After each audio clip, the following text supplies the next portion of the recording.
नमस्कार, मी ऋतुषा कदम. या बुलेटिनमध्ये आपल्या सगळ्यांचं स्वागत आहे. बुलेटिनची सुरुवात आंतरराष्ट्रीय विश्वातल्या महत्त्वाच्या घडामोडीने करूयात. पाकिस्तान आणि अफगाणिस्तान या दोन्ही देशांमधील तणाव वाढलाय. पाकिस्ताननं काल रात्री अफगाणिस्तानमधील टीटीपी आणि आयसिसच्या 8 ठिकाणांवरती हल्ला केल्याची माहिती मिळतेय. टीटीपी दहशतवादी अड्डे नष्ट झाल्याचा दावा पाकिस्ताननं केलाय. अफगाणिस्तानच्या नांगरहारमधील खोग्यानी या जिल्ह्यामध्ये अनेक हल्ले करण्यात आलेत आणि यामध्ये 17 अफगाणी नागरिकांचा मृत्यू झालाय. मृतांमध्ये एका लहान मुलाचा देखील समावेश असल्याचा दावा केला जातोय. पाकिस्ताननं एका मदरशाला लक्ष्य केलं. पाकिस्ताननं अफगाणिस्तानच्या सीमेवरील भागामध्ये हवाई हल्ला केलाय. पाकिस्ताननं अफगाणिस्तानच्या हवाई क्षेत्राचं उल्लंघन केल्याचं अफगाणिस्तानचं म्हणणं आहे. या हल्ल्यांमुळे तालिबान आणि पाकिस्तानमधील तणाव आता प्रचंड वाढलाय. दरम्यान नागरिकांना निशाण्यावर ठेवून पाकिस्ताननं हल्ला केल्याचं अफगाणिस्तानचं म्हणणं आहे आणि पाकिस्तानच्या हल्ल्याचा बदला घेणार असल्याचं अफगाणिस्ताननं आता स्पष्ट सुद्धा केलंय. त्यामुळे एकंदरीतच या हल्ल्याच्या पार्श्वभूमीवर भविष्यामध्ये हा तणाव आणखी वाढण्याची चिन्ह निर्माण झालेली आहेत. हा संघर्ष अधिक चिघळू शकतो. ही परिस्थिती नेमकी कोणत्या टोकापर्यंत जाते हे आता स्पष्ट होणार आहे, कारण तसा इशाराच अफगाणिस्ताननं सुद्धा पाकिस्तानला दिलेला आहे. गेल्या काही काळापासून, खरं तर गेल्या काही वर्षांपासून दोन्ही देशांमधील संघर्ष हा कायम असतानाच आता पाकिस्ताननं जी चाल केलेली आहे त्यावर अफगाणिस्तान नेमकं काय प्रत्युत्तर देतं, कशा स्वरूपाचं उत्तर देतं हे पाहणं अत्यंत गरजेचं ठरणार आहे. कारण पाकिस्ताननं केलेल्या या हल्ल्यामध्ये काही नागरिकांचा मृत्यू झालाय, ज्यामध्ये चिमुकलीचा सुद्धा समावेश आहे.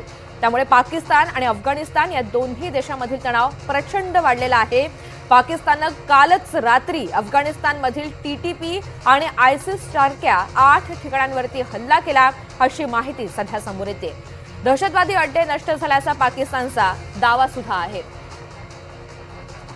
तर या सगळ्या संदर्भात आपण विश्लेषण जाणून घेणार आहोत, अधिकची माहिती समजून घेणार आहोत. यासाठी चर्चेमध्ये सहभागी होत आहेत निवृत्त lieutenant colonel Satish Dhage sir आणि आंतरराष्ट्रीय विषयाचे अभ्यासक अनय जोगळेकर सर. दोघांचं खूप खूप स्वागत आहे एनडीटीव्ही मराठीवर. आणि सुरुवातीला सतीश सर आपल्याकडे मी येते. एकंदरीतच आपण पाहतोय दोन्ही देशातला हा संघर्ष नवा नाही, अनेक वर्षांची पार्श्वभूमी आहे.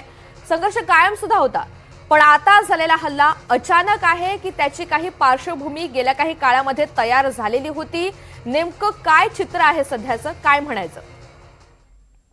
नक्कीच ऋतुजा, आपल्याला जसं माहित आहे की ऑक्टोबर 2025 मध्ये सौदी अरेबिया त्याचबरोबर कतर यांच्या मध्यस्थीनं एक प्रकारे अफगाणिस्तान आणि पाकिस्तान यांच्यामध्ये ट्रूस शस्त्रसंधी त्या ठिकाणी झाली होती. पण ही फक्त ऑन पेपरच शस्त्रसंधी आहे. त्याच्यानंतर सुद्धा जबरदस्त असे हल्ले टीटीपीनं पाकिस्तानमध्ये घुसून त्या ठिकाणी केले होते. आणि थोडीशी मागच्या काही आठवड्यांची पार्श्वभूमी आपण लक्षात घेतली तर इस्लामाबाद मधल्या शियापंथीयांच्या मस्जिदीवर हल्ला त्या ठिकाणी असो, किंवा रिसेंटली नॉर्थ वेस्टर्न वजिरिस्तानमध्ये फिदाई अटॅक करून जो पाकिस्तानचा मिलिटरी कॉन्वॉय होता त्यातल्या 11 जणांचा जो आहे सोल्जर्सचा खात्मा करण्याचा त्या ठिकाणी प्रकार असो, आणि अशा प्रकारचे वेळोवेळी हल्ले टीटीपी हे पाकिस्तानमध्ये घुसून यशस्वीपणे त्या ठिकाणी करत होता. आणि मग त्याचाच इम्पॅक्ट म्हणून पाकिस्तानला जे आहे त्याचा इंटरनल क्रायसिस, म्हणजे एक प्रकारे अंतर्गत सुरक्षितताचा कंट्रोल त्यांच्याकडे नाहीये, म्हणून काहीतरी त्यांच्या लोकांना दाखवण्यासाठी कालच्या रात्री पाकिस्तानच्या एअरफोर्सनं अफगाणिस्तानमध्ये घुसून त्यांच्या पक्तिका प्रॉव्हिन्स त्याचबरोबर नांगरहार प्रॉव्हिन्समध्ये जे आहेत एअर स्ट्राईक त्या ठिकाणी केले. बरं, आता हे दहशतवाद्यांच्या एक प्रकारे स्थळांविरुद्ध अशा प्रकारचे हल्ले केले, त्यासाठी पाकिस्ताननं काय वापरलं? F-16 सारखे, JF-17 सारखे अत्यंत अत्याधुनिक अशा प्रकारचे लेटेस्ट फायटर जेट्स त्यांनी वापरले. आणि त्यांनी असा दावा केला की आम्ही जे आहे इंटेलिजन्स बेस्ड सिलेक्टिव्ह ऑपरेशन त्या ठिकाणी केलेले. पूर्णतः बकवास आहे. त्यांचं म्हणणं की यामध्ये जे आहे 13 टीटीपी दहशतवाद्यांचा आम्ही जो आहे खात्मा त्या ठिकाणी केला, यामध्ये काही सत्य नाही. ऑन द कॉन्ट्ररी, पाकिस्ताननं अशा प्रकारच्या हल्ल्यांमध्ये तिथल्या मदरशांवर, शाळांवर हल्ले केले, ज्यामध्ये तुमच्या बातमीमध्ये सुद्धा त्या ठिकाणी आलंय की निष्पाप नागरिक असतील, मुलं असतील, त्यांचा जो आहे यामध्ये बळी गेलेला आहे. साधारणतः 19हून जास्त सिव्हिलियन लोकांचा त्या ठिकाणी बळी गेलेला आहे. अत्यंत आणखीन एक महत्वाची गोष्ट वर करणी दाखवण्यासाठी तर पाकिस्तान जो आहे इस्लाम जगताचा तारणहार बनण्याचा प्रयत्न करतो. रमजानचा महिना चालू आहे, मग हे अशा प्रकारचे अटॅक, अशा प्रकारच्या निष्पाप लोकांचा बळी घेणं हे पाकिस्तानच्या इस्लामच्या कुठल्या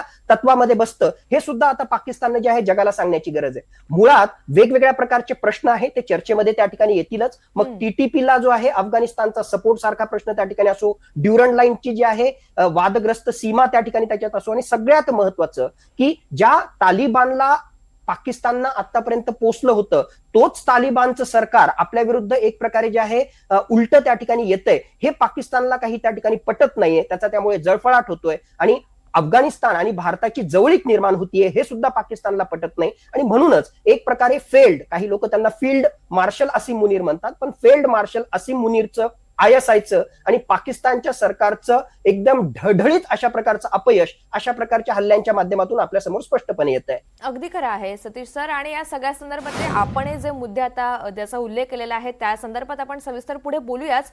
मात्र अनिल सर, जसं आता सतीश सरांनी सुद्धा सांगितलेलं आहे, दोन्ही देशांचा तणाव हा प्रचंड वाढलाय. मात्र या सगळ्या स्थितीमध्ये म्हणजे सीमेवरचा जो तणाव आहे तो कायम आहे. असं असलं तरी सुद्धा अफगाणिस्तान कुठेतरी बेसावध होता का? कारण आता नागरी वस्तीपर्यंत त्यांची ही मजल पोहोचलेली आहे, तिथे नागरिकांचा मृत्यू होतोय. या सगळ्या पार्श्वभूमीवर अफगाणिस्तान कुठेतरी बेसावध होतं का? नेमकं सत्य काय? नाही, अफगाणिस्तान बेसावध असण्याचं काही कारण नाहीये. अफगाणिस्तानकडे एअर पॉवर नाहीये, म्हणजे हवाई दल जसं पाकिस्तानकडे तसं अफगाणिस्तानकडे हवाई दल नाहीये. एकेकाळचा तालिबान आता सत्तेवर बसलेला आहे आणि कुठेतरी आपण याच्याकडे ऐतिहासिक परिप्रेक्ष्यातनं बघायची गरज आहे.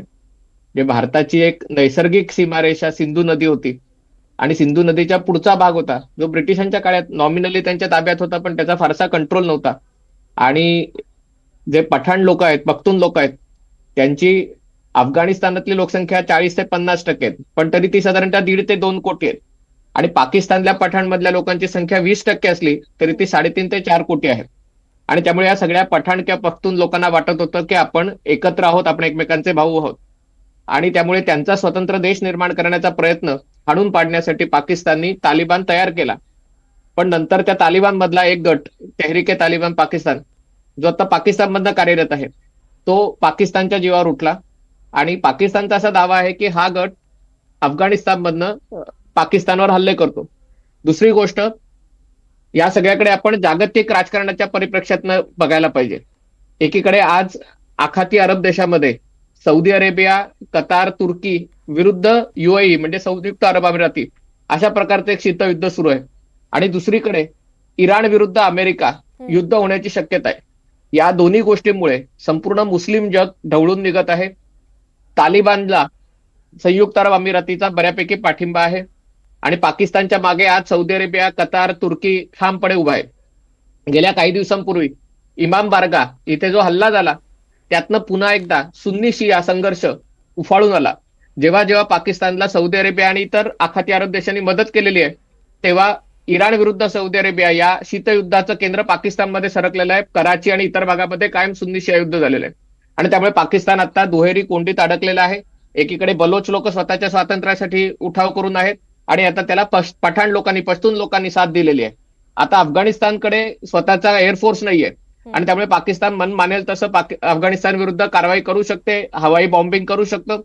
हे दुर्दैवाने सत्य आहे की अरब मुस्लिम जगात जेवढं गाझाबद्दल किंवा इतर भागाबद्दल सहानुभूती व्यक्त केली जाते, तसं पाकिस्तानने अफगाण लोकांना, निरपराध लोकांना मारल्यावर, बलोच लोकांना, निरपराध लोकांना मारल्यावर कोणाला काही फरक पडत नाही, कारण एक मुस्लिम देश दुसऱ्या देशातल्या मुस्लिम लोकांना मारत असो. पण असं असलं तरी अफगाणिस्तानची ताकद जबरदस्त आहे. 20 वर्ष अमेरिकेशी लढून त्यांच्यात एक चिवटपणा आलेला आहे.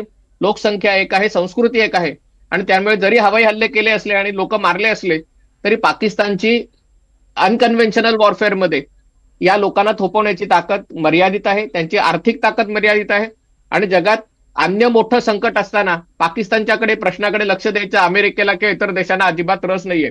आणि त्यामुळे पाकिस्तान आजच्या सकाळच्या कारवाईत जरी ते वरचढ ठरताना दिसत असलं तरी पाकिस्तानने याच्यातनं आणखीन मोठ्या संकटाला आमंत्रण दिलेलं आहे.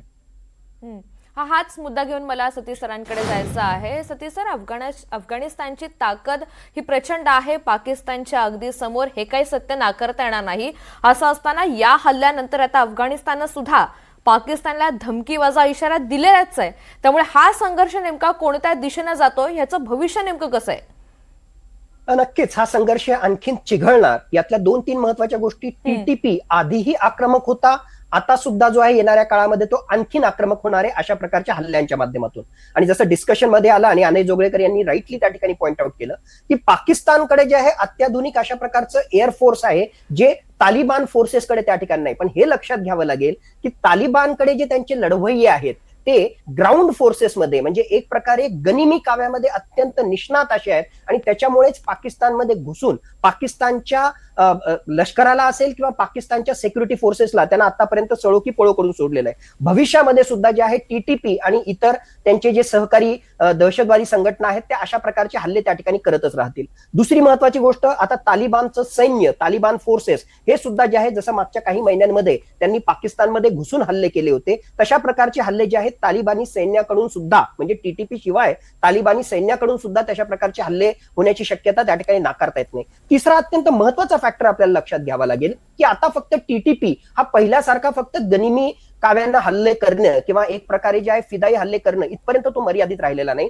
मागच्या काळामध्ये BLA म्हणजेच बलोच लिबरेशन आर्मी सारखी एक महत्वाची संघटना असेल तर दुसऱ्या बाजूला टीटीपी आणि इतर संघटना या आंतरराष्ट्रीय स्तरावर एकत्र येत आहेत. फक्त ते एकत्र येत आहेत नाही तर लेटेस्ट टेक्नॉलॉजी, लेटेस्ट वेपनरी हे त्यांच्याकडे आता जे आहे BLA कडे त्या ठिकाणी प्राप्त होत आहेत. म्हणून भविष्यामध्ये ड्रोन्स असो किंवा लॉंग रेंज मिसाईल्स असो आणि अत्याधुनिक तंत्रज्ञानाच्या माध्यमातून असणारे वेगवेगळ्या प्रकारचे हत्यार हे आपल्याला विसरून त्या ठिकाणी चालणार नाही की अमेरिका त्यांनी जे आहे तडकाफडकी अफगाणिस्तानमधून जाण्याचा निर्णय घेतला आणि कित्येक बिलियन डॉलर्सचे लेटेस्ट वेपन्स हे अफगाणिस्तानमध्ये सोडूनच अमेरिका पळून गेला. मग हे सगळे जे हत्यार होते हे हत्यार कुठेतरी टीटीपी त्याचबरोबर वेगवेगळ्या प्रकारच्या संघटनांच्या हातामध्ये आलेले आहेत आणि हेच हत्यार ज्या दहशतवादाला आतापर्यंत पाकिस्ताननं पोचलं होतं त्याच दहशतवादी संघटनांच्या मार्फत आता ह्याच हत्यारांचा वापर करून हा विषारी नाग हा पाकिस्तान विरुद्ध फुतकार सोडतोय आणि त्याच येणाऱ्या काळामध्ये आपल्याला प्रत्यंतर पाहायला मिळेल. सो इन जनरल येणाऱ्या काळामध्ये टीटीपी BLA हे एकत्र येऊन अत्याधुनिक तंत्रज्ञानाचा वापर करून ड्रोन्सचा वापर करून अत्यंत जहिरीले अशा प्रकारचे अटॅक पाकिस्तान विरुद्ध करतील.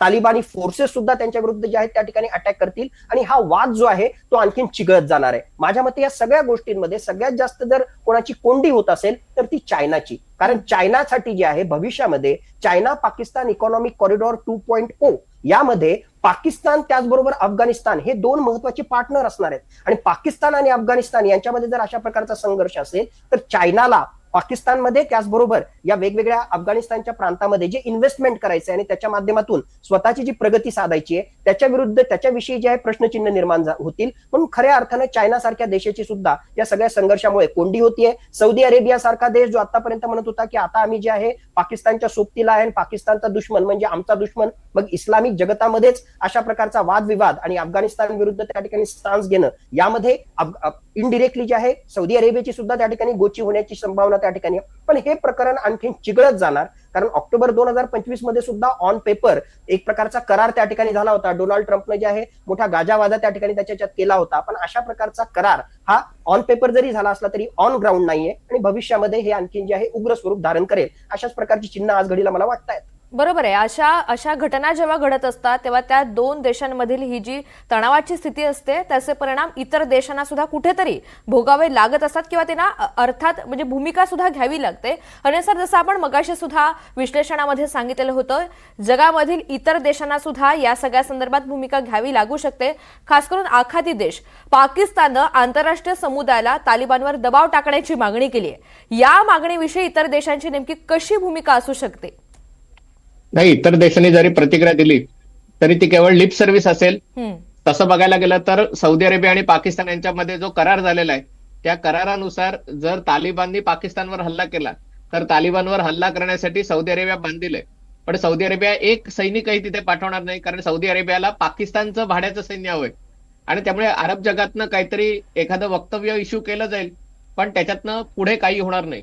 एक गोष्ट लक्षात घ्यायला पाहिजे, पाकिस्तानची ही कायमच भीती राहिलेली आहे की भारत 2 फ्रंट युद्ध त्यांच्या विरुद्ध लढेल, एक त्यांच्या पूर्व सीमेवर म्हणजे आपल्या पश्चिम सीमेवर, आणि दुसरं भारत आणि अफगाणिस्तान यांचे सुरुवातीपासून चांगले संबंध होते आणि त्यामुळे अफगाणिस्तानच्या मार्फत पाकिस्तानवर दबाव टाकला जाईल अशी पाकिस्तानची भीती होती. ती तेव्हा अव्यवहार्य होती, कारण भारत कधी दहशतवादाला समर्थन करत नव्हता. पण त्यासाठी पाकिस्ताननी तालिबान तयार केलं. नुसतं तालिबान तयार केलं नाही, तर तिथे सगळे भारत विरोधी कारवायांची केंद्र बनवली. जे कंदाहारला विमान अपहरण करून नेलं ते त्यांनी तिकडे नेलं होतं. काही काळ हा डाव यशस्वी झाला, पण नंतर जेव्हा 9/11चे हल्ले झाले आणि त्याच्यानंतर पाकिस्तान या अफगाणिस्तान मधल्या दहशतवाद विरोधी युद्धाचा प्रमुख एक हे बनला, फ्रंटलाईन अलाय बनला. त्याच्यातनं हे संघर्ष त्याच्यातनं वाढत गेला, कारण मधल्यामध्ये मरणारे पख्तून किंवा पठाण लोक होते. आणि आता पाकिस्तान आर्थिकदृष्ट्या कमकुवत झालेला आहे. कुठलेही देश पाकिस्तानला आर्थिक मदत मोठ्या प्रमाणावर करायला तयार नाहीयेत. अशा परिस्थितीमध्ये अफगाणिस्ताननी स्वतःचा एक वेगळा देश, पठाण लोकांचा वेगळा देश सीमेवरचा असावा, याच्यासाठी मागणी उचल खाल्ली तर मला आश्चर्य वाटणार नाही.